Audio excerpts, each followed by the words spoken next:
no habrá avivamiento. Como los predicadores de la prosperidad dicen que la gloria postrera será mejor que la primera. Ya fue y ni cuenta se dieron. La gloria de la casa postrera será mejor, ni cuenta se dieron. Cristo vino, Él es la gloria postrera, pero no se dieron cuenta. No habrá avivamiento. Habrá una advertencia. Sí habrá advertencia, pero no habrá avivamiento. No habrá avivamiento. Vamos a ir a Mateo 24. Vamos a ir a oír de las propias palabras de Cristo cómo va a ser los últimos tiempos. Porque escuchamos a los predicadores decir que se acerca un avivamiento. Alcancemos al mundo. Conquistemos las naciones para Cristo. Pero no habrá avivamiento. No habrá. Así lo dijo Jesús. Libro de Mateo 24, el versículo 4. Ahí comenzamos. Respondió Jesús y les dijo: mirad que nadie os engañe. Miren ustedes que están viviendo los últimos tiempos, que nadie, absolutamente nadie, los engañe. Tu responsabilidad como un hijo de Dios es que nadie te engañe. Absolutamente nadie. ¿Y cómo te van a engañar? Si tú no lees las Escrituras, te van a engañar. Pero si tú te esfuerzas y lees las Escrituras, no habrá manera que te engañen. Versículo 5. Porque vendrán muchos en mi nombre diciendo: yo soy el Cristo, y muchos se engañarán. La palabra Cristo quiere decir ungido. Vendrán muchos predicadores, falsos predicadores, y a muchos engañarán. Y hoy tenemos de a montones. La televisión, la radio, en todas partes. Y el trabajo de ellos es engañar al pueblo de Dios. Versículo 7, vamos a brincar un versículo, 2 versículos. Porque se levantará nación contra nación, reino contra reino, habrá pestes, hambres, terremotos en diferentes lugares. Ahora dígame usted, ¿se va a poner mejor? No. Jesús es claro en su mensaje. Él dice, además que va a haber engañadores, también va a haber problemas en las naciones, va a haber problemas con los reinos, también habrá pestes, hambres y terremotos en diferentes lugares. Así que, malas noticias para el mundo, no habrá avivamiento.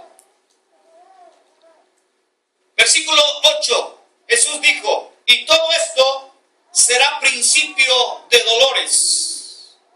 Entonces, malas noticias para el mundo, será principio de dolores. Entonces, los predicadores que predican de la prosperidad y que vamos a conquistar las naciones y que el reino ya llegó y que ahora son falsas esperanzas del enemigo.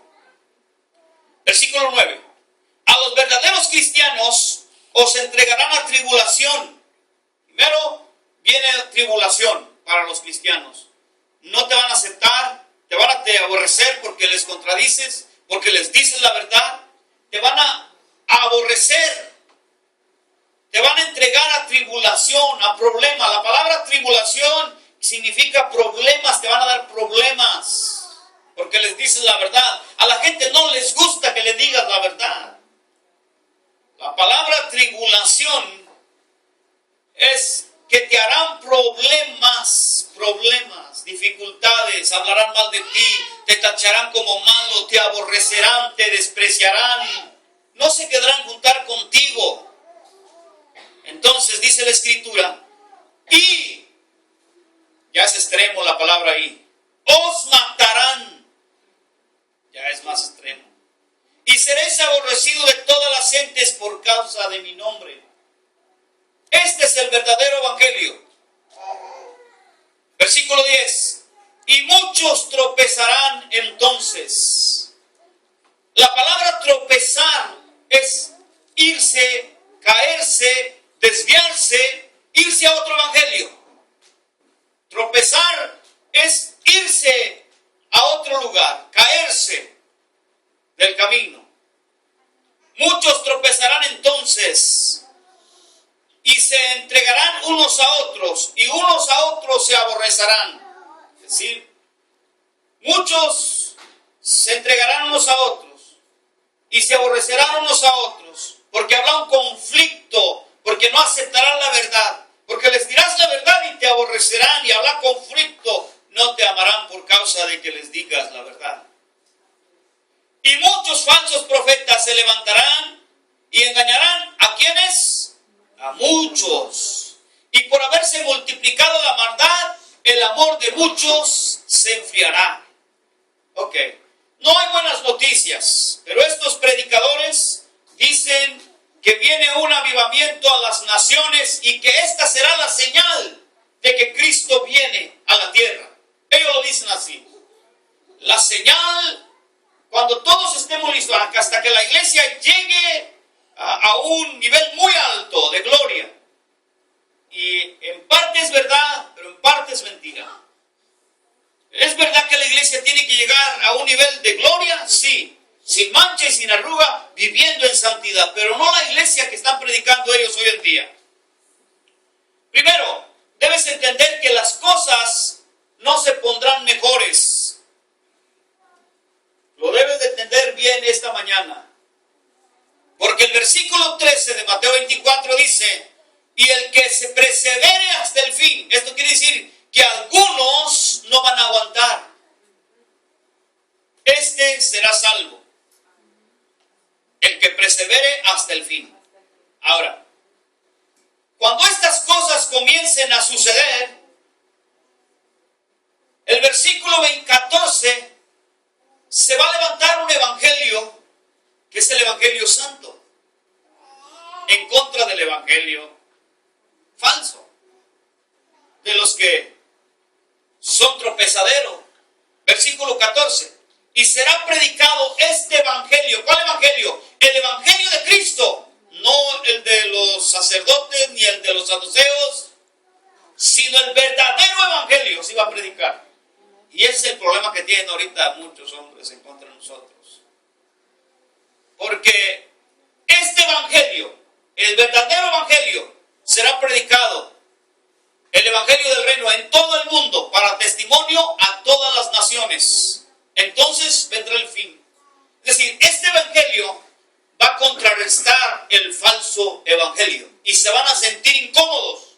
Y por eso van a acontecer todas estas cosas. Muchos se van a aborrecer unos a otros, se entregarán unos a otros, porque el verdadero evangelio los va a confrontar. Ahora, vamos a ir un poquito a la historia. No me voy a meter en versículos, pero nomás les voy a poner conciencia en esta mañana. Hoy, los falsos predicadores, ¿cómo son? ¿Y cómo eran antes? Pablo, un ejemplo. Pablo le llovieron piedras. Lo golpearon, lo encarcelaron, le hicieron mucho daño. En prisiones, muchas veces estuvo a punto de morir en el mar. Pero ahora, miren los predicadores de ahora. Ahora los predicadores de ahora, en vez de lloverles piedras, les llueven dinero. Se me hace que no son iguales los predicadores. Los apóstoles de antes durmieron en cárceles y ahora los predicadores nuevos duermen en hoteles 5 estrellas y comen las mejores comidas. Vamos a ir a la escritura. Segunda de Timoteo 2:11. En ese pasaje habla de la escritura y de los siervos de Dios. Palabra fiel es esta. Si somos muertos con Él, por causa de predicar el evangelio, también viviremos con Él. Si sufrimos, también reinaremos con Él. Pero estos perversos no quieren sufrir. 5 estrellas. Si yo voy para allá son $20,000, $5,000 que van a cobrar. Si yo voy a hacer un evento, Se me hace que alguien está mal. Si lo negamos, Él también nos negará. Si fuéramos infieles, Él permanece fiel. Él no puede negarse a sí mismo. Amén, hermanos. ¿Entienden este versículo? Primera de Timoteo 4:10. Estos son los apóstoles de antes. Hombres que trabajaban. Hombres que estaban en la obra. Dice, por esto mismo trabajamos y sufrimos oprobios, porque esperamos en el Dios viviente, que es el Salvador de todos los hombres, mayormente de los que creen. Pero ellos, los nuevos predicadores, no quieren sufrir y no van a sufrir. Y por eso están engañando al mundo con predicaciones falsas. Siembra conmigo, dame a mí y Dios te va a bendecir. Yo voy a orar por ti, Dios te va a bendecir a ti. Si tú das una casa, Dios te va a dar 100 casas. Eso los enseñé la semana pasada. ¿Cuántos saben de eso? Cuando Pedro le dijo, Señor, te hemos seguido y lo dejamos todo. Y el Señor Jesús le dijo que no había nadie que hubiera seguido al Señor que no recibiría padre, madre, hijos, hermanos, hermanas, casas, terrenos, en esta vida y en la vida venidera. Ellos dicen que si tú das una casa, Dios te va a dar 100 casas. Entonces, si tú das al esposo, vas a tener 100 esposos. Entonces no es lo que dicen ellos que es, ¿verdad que sí? 100 hermanos, 100 hermanas. No, lo que está diciendo es que si de alguna manera matan a tu esposo o tu esposa por predicar el evangelio, vas a huir, dice, por causa de la persecución, vas a huir. Y en tu vida encontrarás una madre, una hermana ancianita que te va a amar como tu madre. Encontrarás un hermano que te extienda sus brazos y te dé un hogar. Pero estos cambian todo. Terribles son. Falsos predicadores que no enseñan lo que es la palabra de Dios. Por ahí algunos andan queriendo darle esposas para tener 100. De esos falsos predicadores. Ok. Vamos a ver un ejemplo de un hombre que cantaba humildemente. Su nombre es Marcos Witt. Así dice Artino. Él cantaba con mucha humildad hace muchos años, pero ahora canta diferente. Vamos a ver cómo cantaba este. Cantaba ese canto que decía, renuévame, Señor, ya no quiero ser igual, porque todo lo que tengo dentro de mí necesita ser cambiado. ¿Oyeron? Qué cantos de humildad, ¿no? Pero pasan los años y ahora ya no canta es así. Ahora dice que hay un campeón dentro de él. ¿Sí o no? Dice que hay un campeón. Dice que vas a prosperar y que sus hijos van a ser riquísimos una vez que se lo crean. Primero dijo que no había nada bueno dentro de él, la humildad. Pero luego, ahora, es terrible. Vamos a 2 de Pedro 2:1. Pero hubo también falsos profetas entre el pueblo, como habrá entre vosotros falsos maestros, que introducirán encubiertamente herejías destructoras, y aún negarán al Señor que los rescató, atrayendo sobre sí mismo la destrucción repentina. Es decir, estos hombres enseñarán cosas que no son bíblicas. Ahora, será como en los días de Noé. ¿Cómo eran los días de Noé? Bueno, hay una escritura que se encuentra en Génesis, capítulo 4, el versículo 26.